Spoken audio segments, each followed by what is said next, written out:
Thank you very much, Professor Jim Rice, for joining us and sharing that insight.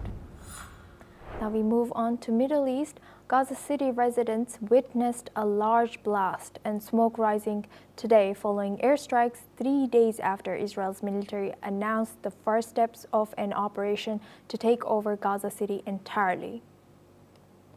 The announcement on Wednesday signaled Israel was pressing ahead with its plan to seize Gaza's biggest urban center, despite international criticism of an operation likely to force the displacement of many more Palestinians. Israel's offensive has left massive destruction across the Gaza Strip, once home to 2.3 million Palestinians. Countless homes, schools, and mosques have been reduced to rubble. According to reports, adjustments were being made to hospitals in southern Gaza to receive patients. Gaza's Hamas-run health ministry has rejected any action that would weaken what remains of the health system. The UN and aid groups have pledged to remain and support those unable or unwilling to leave. The Israeli military intends to evacuate all residents of Gaza City to shelters in the south before sending troops to the enclave's largest urban center. Let's hear what Gazan residents has said. هذه الانفجارات عبارة عن ترحيلنا من البلاد وتخويفنا. يهجرونا من البلاد، يعني كل يوم بقول لك بدك تطلع على الوسطى، اخلي المنطقة هذه، اخلي المنطقة هذه. الوضع سيء كثير عندنا، الوضع قد ما تقول سيء كثير عندنا الوضع. كل يوم عندنا شهداء، ما انتم عارفين. شهداء من القصف الإسرائيلي وشهداء من المساعدات. أوضاع مأساوية، أوضاع يعني ولا مجاعة الصومال ولا أي أقول لك ولا أي كارثة في أي بلد زي غزة. Now for this discussion, we're joined by Professor Kobi Michael. He's a senior researcher at the INSS and Miskov Institute, joins us live from Israel. Thank you, Professor, for joining us today. Good to see you.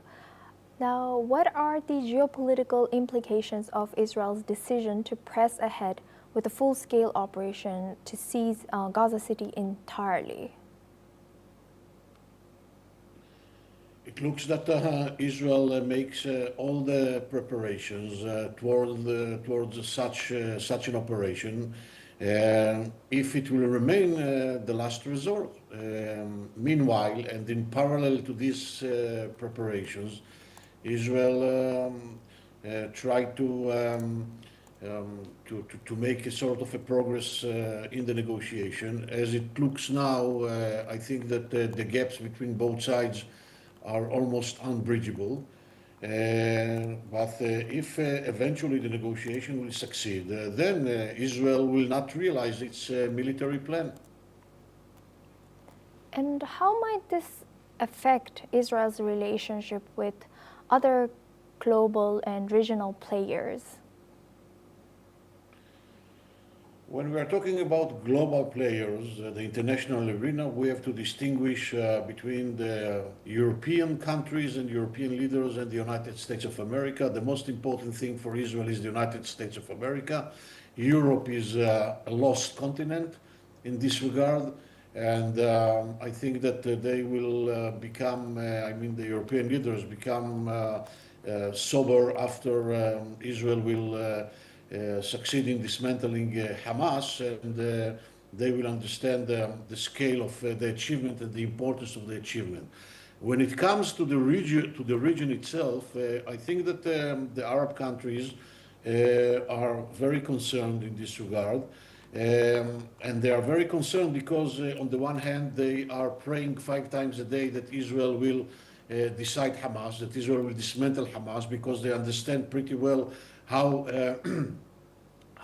dangerous is Hamas, and what will be if Israel will not decide Hamas, what they are going to face in their countries when it comes to the political Islam. On the other hand, they are exposed to domestic pressures of their constituencies, and they are afraid that eventually, mainly Egypt is afraid that eventually a flow of Palestinians will cross the border and will enter Sinai Peninsula, will enter the sovereign Egyptian territory.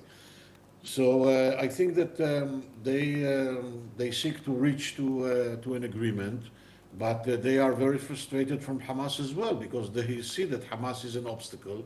They see that Hamas is not willing to make the further step, and they understand pretty well the Israeli security demands, and therefore they wish that if Israel will eventually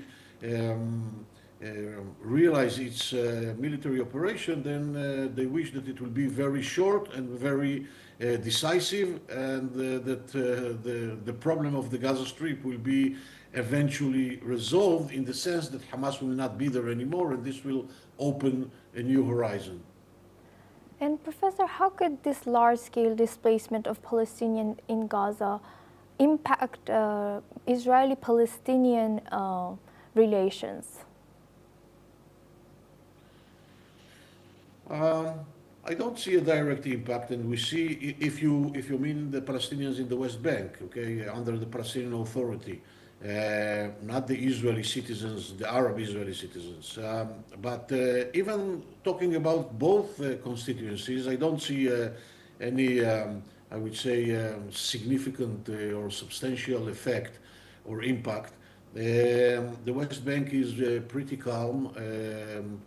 I mean, everything is relative in life, okay, when I say pretty calm, in comparison to what we, with what we saw in the West Bank a year ago or 6 months ago. And I think that the Palestinian Authority itself understands that Hamas is the biggest obstacle. I mean, and the Palestinian Authority itself, even the Palestinian President Abbas calls for the dismantling of Hamas, and they want Hamas to leave the Gaza Strip. They are very critical towards Hamas. In the very same time, they continue pushing Israel to the corner in the international arena. But when it comes to Hamas, they are very critical towards Hamas, and they understand that Hamas eventually brought a catastrophe over the head of the Palestinian people.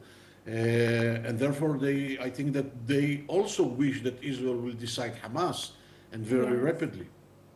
Thank you very much, Professor, for joining us and sharing your insights.